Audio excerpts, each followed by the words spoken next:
Há diversas teorias conspiratórias que envolvem a Segunda Guerra, como aquela que afirma que Hitler não se matou em 1944, mas fugiu para a Argentina.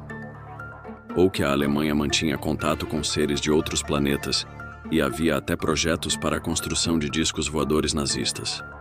Porém, próximo ao fim da Segunda Guerra Mundial, houve um fato, testemunhado por diversos pilotos dos aliados e do eixo, os Foo Fighters.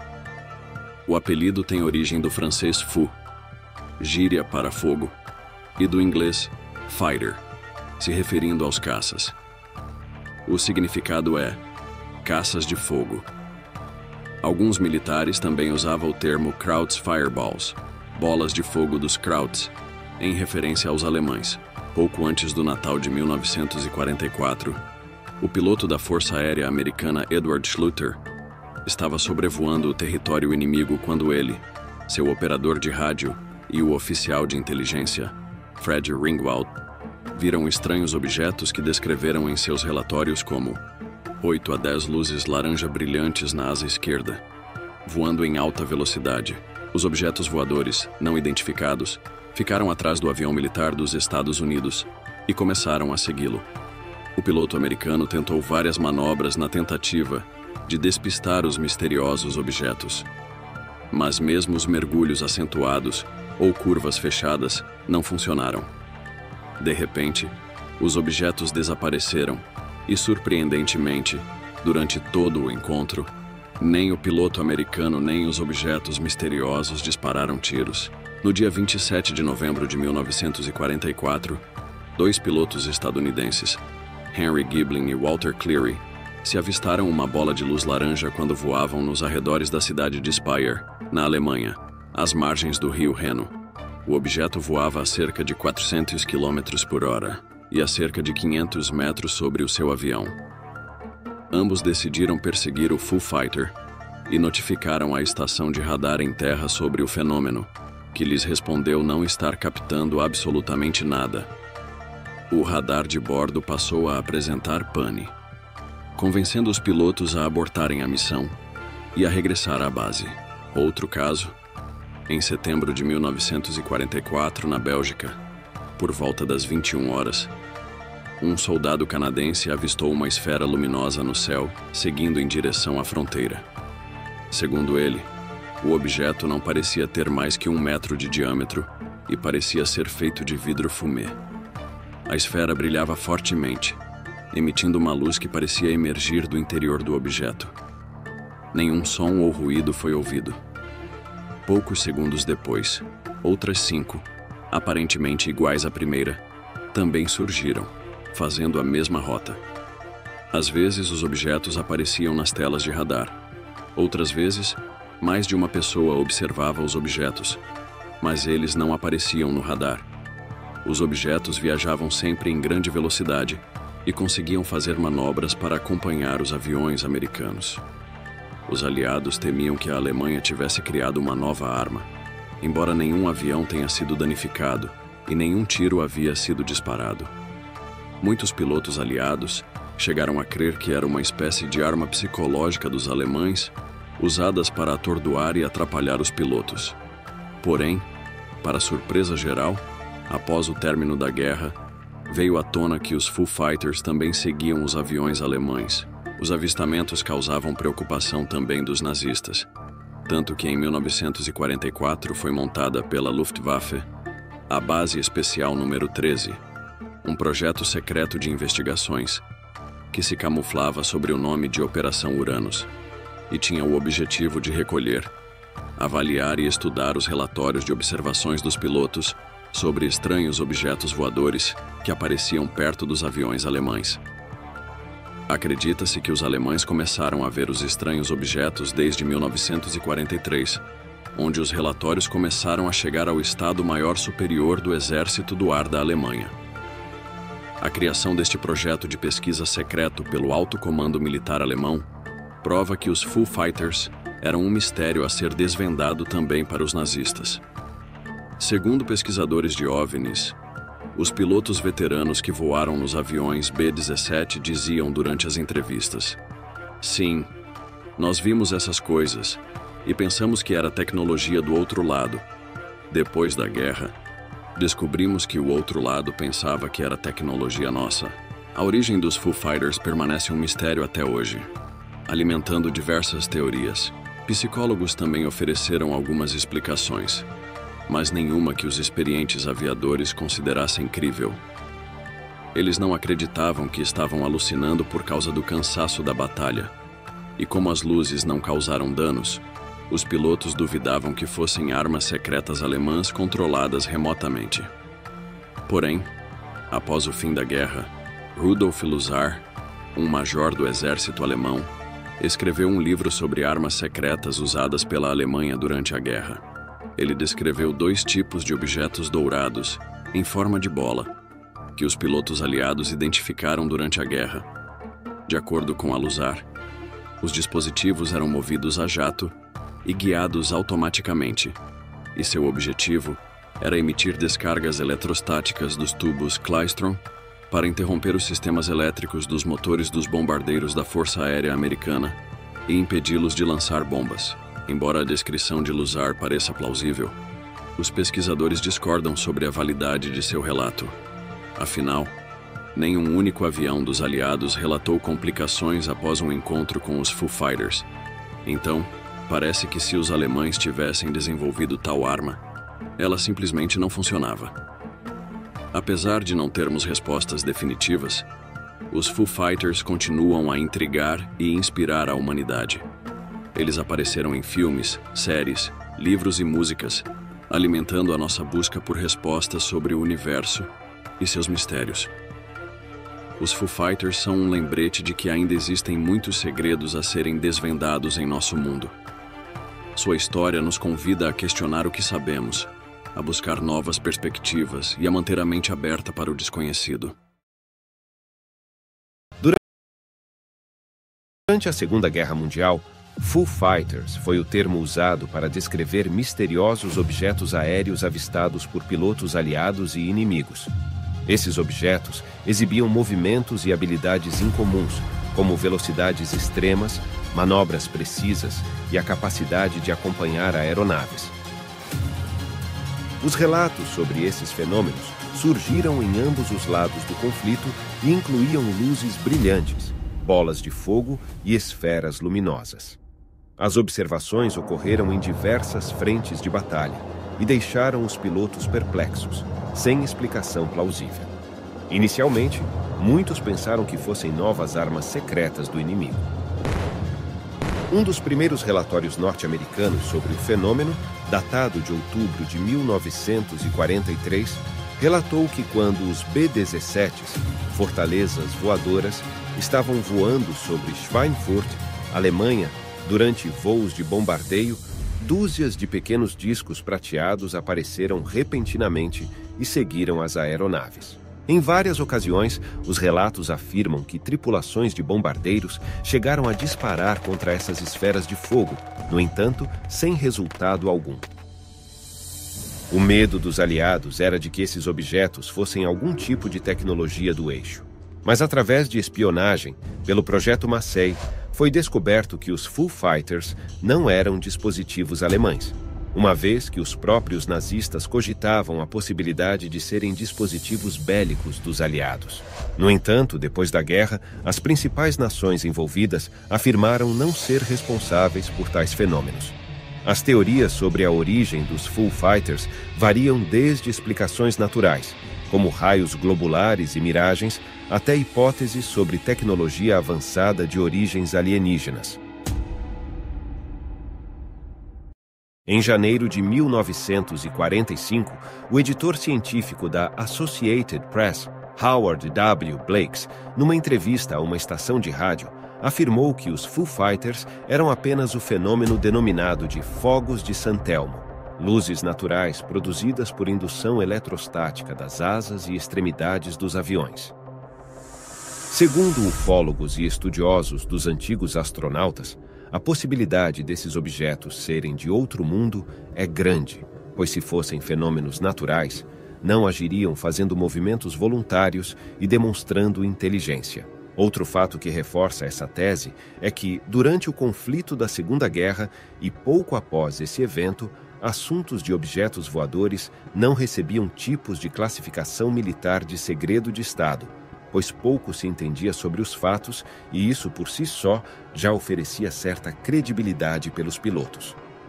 Mesmo depois de tantos relatos, estudos, pesquisas e entrevistas, até hoje, o mistério dos Foo Fighters não foi completamente resolvido, permanecendo como um enigma fascinante na história da aviação e na cultura dos mistérios inexplicáveis.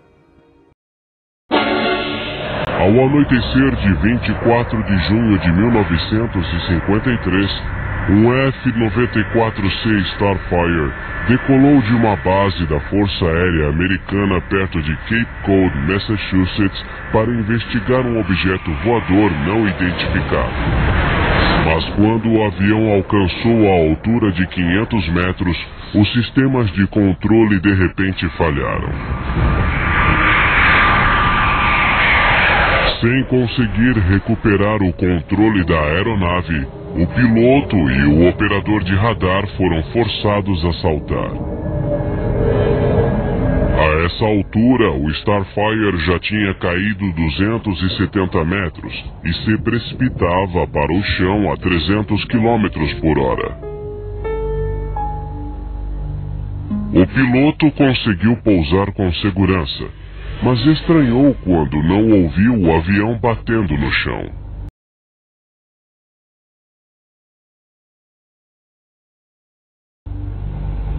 Não houvera explosão nem impacto. O avião simplesmente desaparecera, assim como o operador de radar. Uma busca na área não revelou nada, a não ser a capota da cabine que se descolara quando o piloto foi ejetado do avião.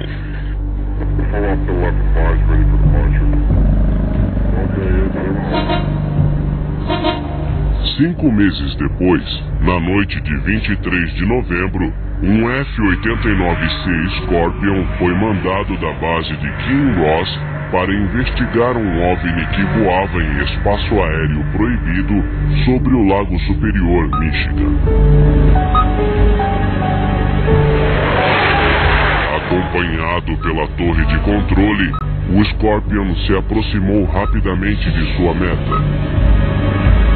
Vendo os dois sinais do radar se fundirem em um, a torre presumiu que o Scorpion voara sobre o alvo e esperou que os sinais se separassem de novo.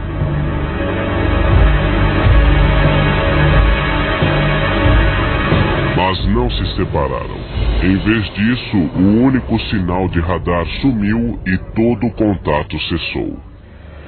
Uma busca no lago e ao seu redor não revelou nada. O avião e seus 2 tripulantes haviam desaparecido. Surgiram boatos de que o Scorpion, assim como o Starfire meses antes, havia encontrado um hostil visitante espacial e nunca mais seria visto. Mesmo não conhecendo o conceito de OVNIs, pilotos afirmavam ver coisas estranhas nos céus desde o final da Segunda Guerra Mundial.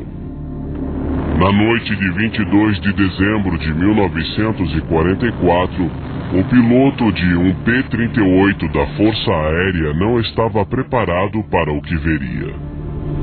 Enquanto examinava os céus noturnos a 3.000 metros do território alemão, assustou-se ao ver uma esfera brilhante e vermelha surgir da escuridão em direção à aeronave.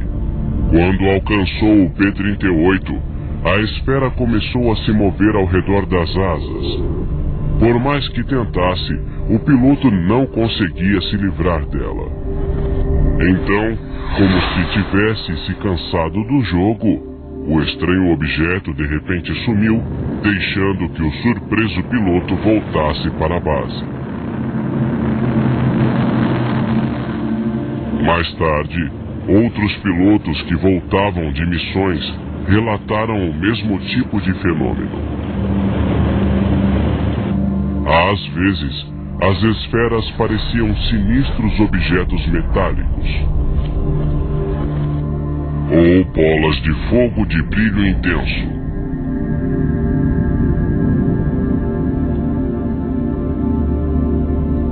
Ou ainda, aglomerados de cintilantes luzes coloridas. Mas em todas as versões, limitavam-se a aparecer brevemente antes de desaparecer do mesmo modo misterioso com que surgiram. Os estranhos objetos foram chamados de Foo Fighters, devido a um personagem de quadrinhos famoso da época chamado Smoke Stover, que usava essa expressão.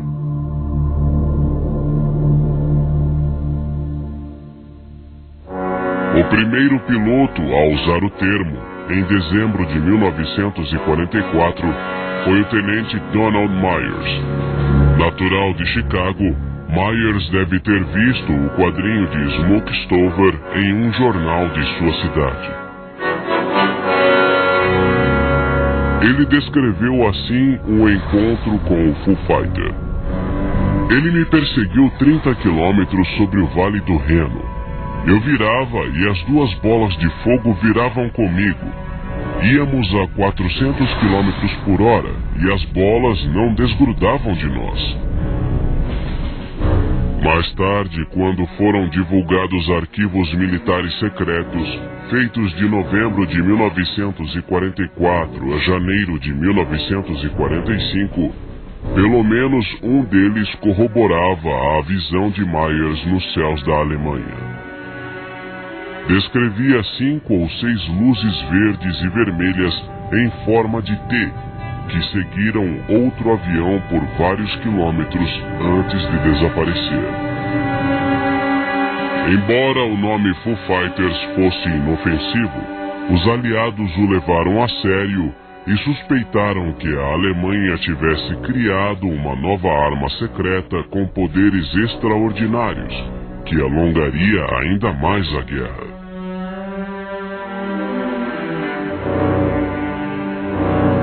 Quando os Estados Unidos entraram na Segunda Guerra, depois do ataque dos japoneses a Pearl Harbor, em 7 de dezembro de 1941, Hitler percebeu que corria perigo. Sua reação foi mandar que uma equipe de brilhantes cientistas criasse uma série de armas secretas, aviões e outros equipamentos militares para enfrentar o inimigo.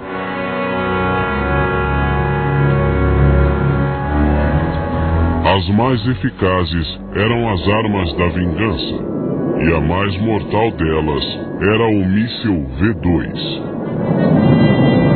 Carregados de explosivos, esses foguetes de 14 metros e 12 toneladas alcançavam quase 6.000 quilômetros por hora e eram impossíveis de destruir. Centenas caíram sobre a Inglaterra, causando pânico, destruição e inúmeras mortes.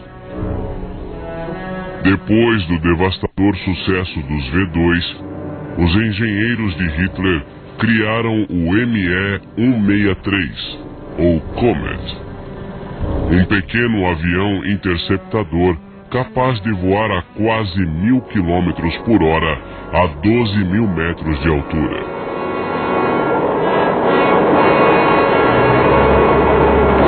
Ao decolar, o Comet soltava o trem de pouso, tornando sua subida ainda mais rápida. Mais revolucionário era o bombardeiro Horten. Com asa gigantesca, seus protótipos se assemelham ao avião Stealth dos dias de hoje.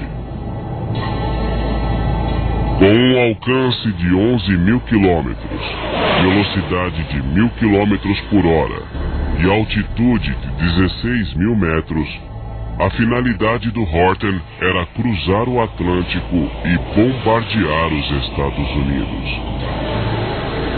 No final de 1944, a Alemanha perdia a guerra.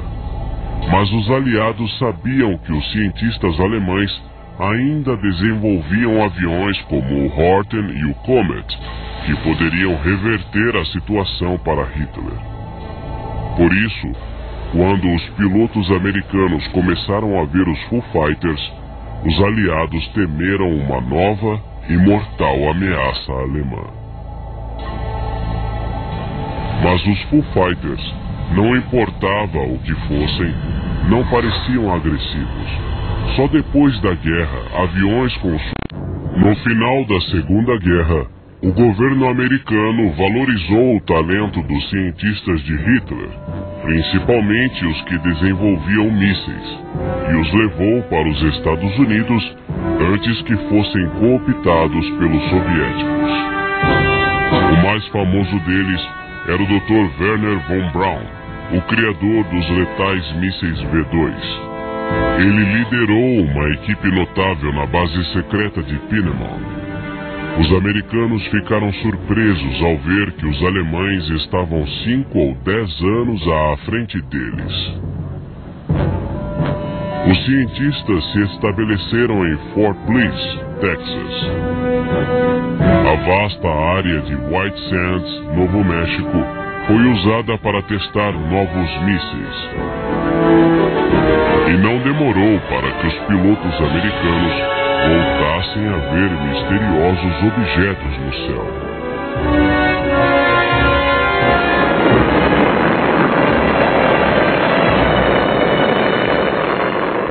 Em junho de 1947, um avião de transporte desapareceu nas montanhas de Cascade, no estado de Washington. O comerciante Kenneth Arnold, um piloto com mais de 4.000 horas de voo, disse que conseguiria encontrar o avião e ganhar a recompensa de $5.000.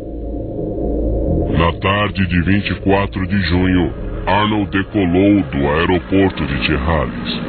Era um dia claro e ensolarado. O avião de Arnold, um Keller monomotor, era ideal para sobrevoar montanhas, e ele calculou que encontraria o avião desaparecido em menos de 1 hora. 5 minutos depois, ele alcançou 3.000 metros e começou a vasculhar a área do Monte Rainier. De repente, uma luz súbita e forte atravessou seu avião.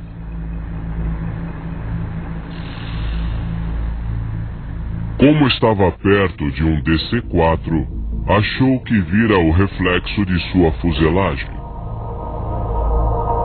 Então, para sua surpresa, uma formação com 9 aviões de repente entrou em seu campo de visão. De início, ele pensou que se tratava de aviões militares altamente secretos. Mais tarde disse: "O que mais me incomodava, enquanto os via brilhar ao sol, era o fato de não terem cauda.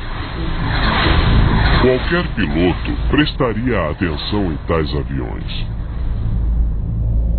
Eu os observei claramente a uma distância de uns 30 quilômetros." Arnold parou de procurar o avião e voltou correndo para o aeroporto, onde descreveu seu misterioso encontro. Disse que os OVNIs pareciam discos deslizando numa piscina, e a imprensa divulgou sua descrição. O termo disco voador surgiu assim, e Arnold entrou para a história como a primeira pessoa a supostamente encontrar um. Arnold, antigo piloto militar, era uma testemunha confiável. Como o próprio FBI disse, um homem do caráter e integridade de Arnold não declararia que viu objetos e escreveria relatórios a esse respeito se não os tivesse visto.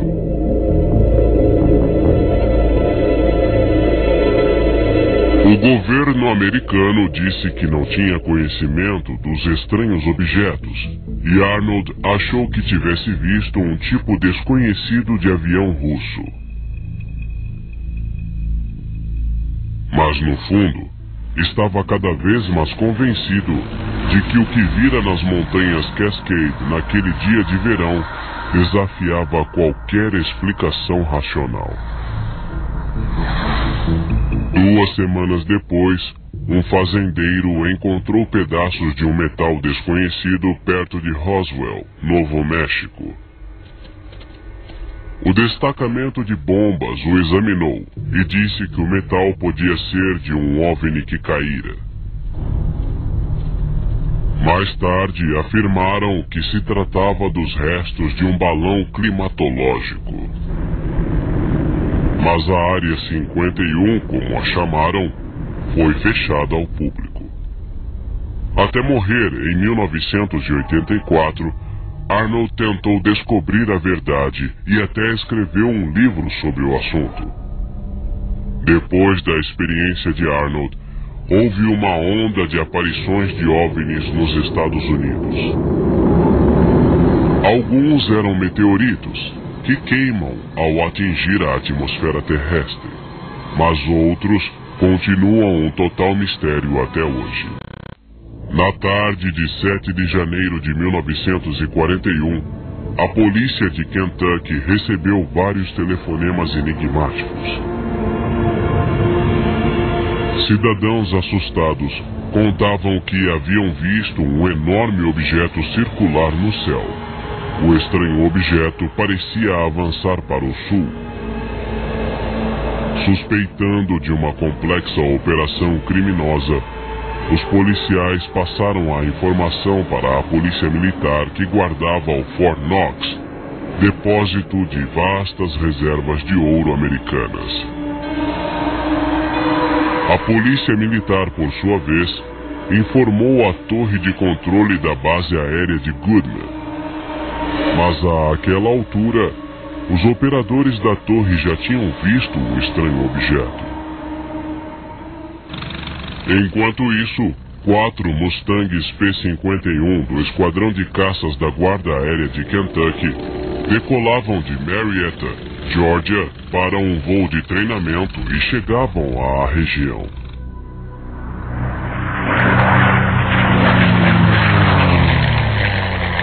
Quando os Mustangs se aproximaram da base, a torre lhes pediu para examinar de perto o objeto não identificado.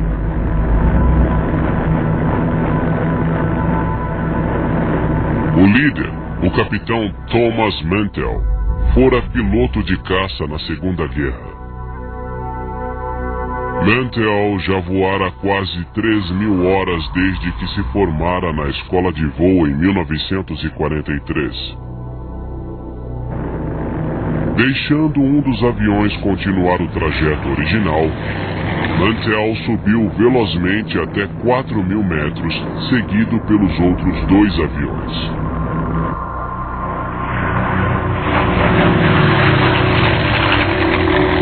Às 2h45, ele disse para a torre da base Goodman: "O objeto está bem acima de mim e se move a metade da minha velocidade."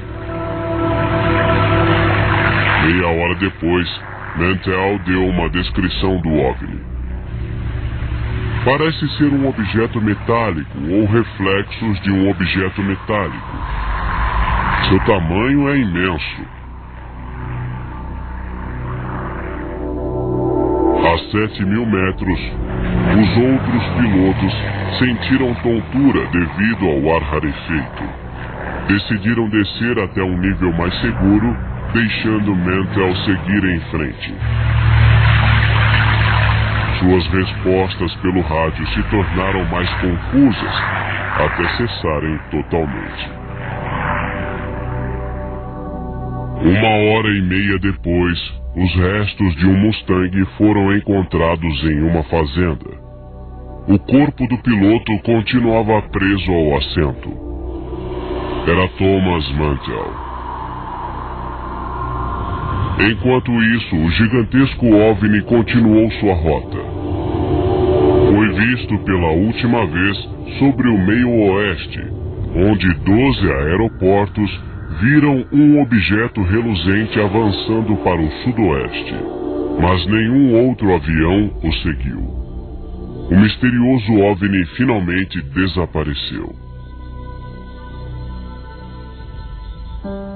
Quando se soube da morte dramática de Mantell, a imprensa começou a especular sobre o que a causara. A principal teoria era de que ele fora derrubado por uma nave alienígena. Mas a Força Aérea Americana logo ofereceu duas outras possibilidades. A primeira era que Mantell confundira o planeta Vênus com um OVNI.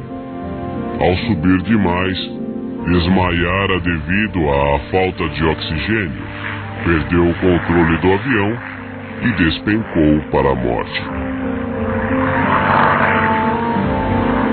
A segunda era que o OVNI podia ser um grande balão climatológico que fora lançado de um navio e se desviara para o continente, onde fora confundido com uma nave espacial.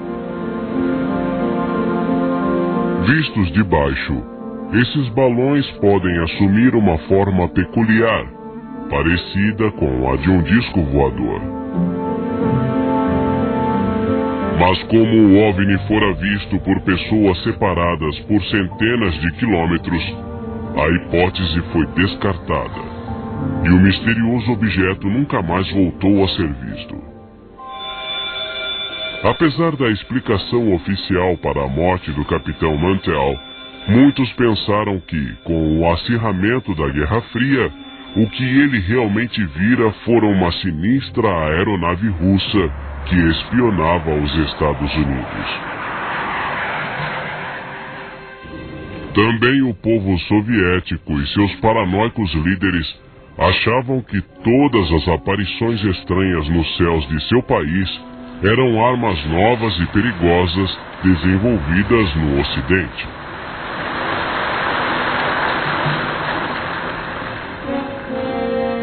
Eles reagiram como os americanos, mandando caças velozes investigar os misteriosos intrusos. Mas tampouco descobriram o que eram os estranhos objetos e nem de onde vinham. Mas ao contrário dos pilotos, nem o governo americano, nem o soviético acreditavam que os OVNIs fossem dirigidos por alienígenas. Observadores no Ocidente achavam que as aparições nos Estados Unidos podiam ser aviões secretos alemães, tais como o Horten, que depois da Segunda Guerra Mundial teriam sido aperfeiçoados pelos soviéticos como armas para a Guerra Fria. Ou então o Interceptor Comet, que estivera anos antes de seu tempo, mesmo no final da Segunda Guerra Mundial.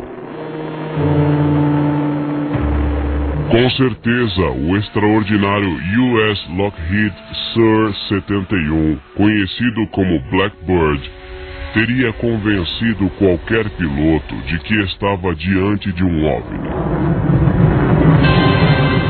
Capaz de voar a 30 mil metros ao triplo da velocidade do som, o sinistro e ameaçador Blackbird foi segredo militar durante no mínimo 10 anos.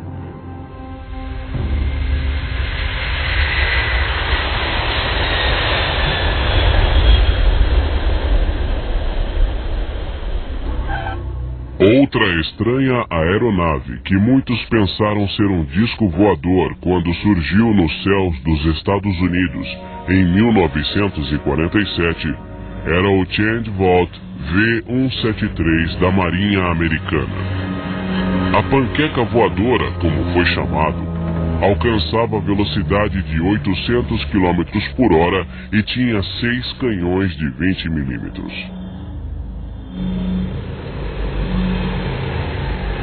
Enquanto esse curioso avião voava para uma demonstração na estação naval de Floyd Bennett, banhistas das praias de Long Island, assustados com a estranha visão, correram para os telefones.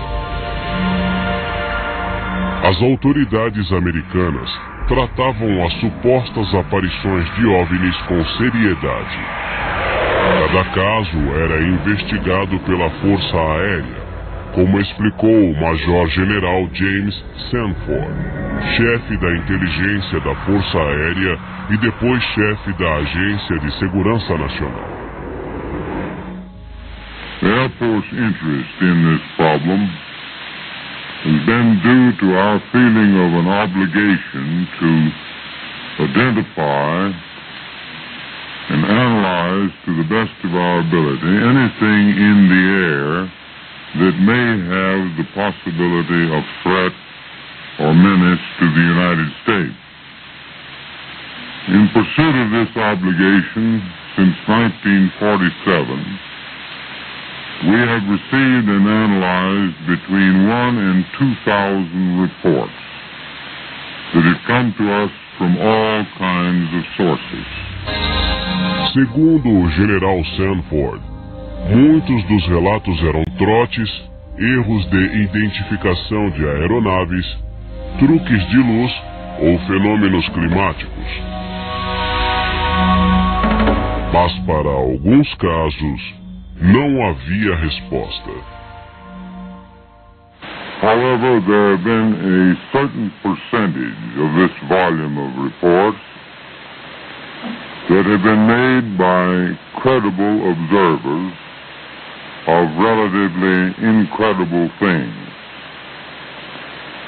It is this group of observations that we now are attempting to resolve. Cada suposta aparição era anotada no Livro Azul, um registro criado pelo Pentágono em 1951. Quando foi encerrado em 1969, o livro continha 12.600 ocorrências. Desde que os aviões aliados encontraram Foo Fighters sobre a Alemanha no final da Segunda Guerra, inúmeras pessoas relataram ter visto objetos voadores não identificados. Segundo uma teoria, como os Foo Fighters eram visíveis a olho nu, mas escapavam aos radares, podiam ser um estranho e raro tipo de relâmpago esférico chamado de fogo de Santo Elmo.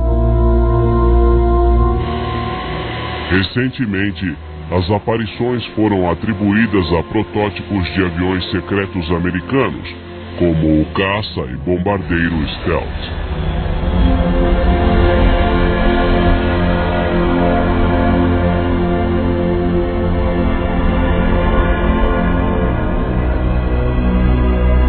Mas como e por que alguns aviões desapareceram quando investigavam esses estranhos OVNIs, continua um mistério até hoje.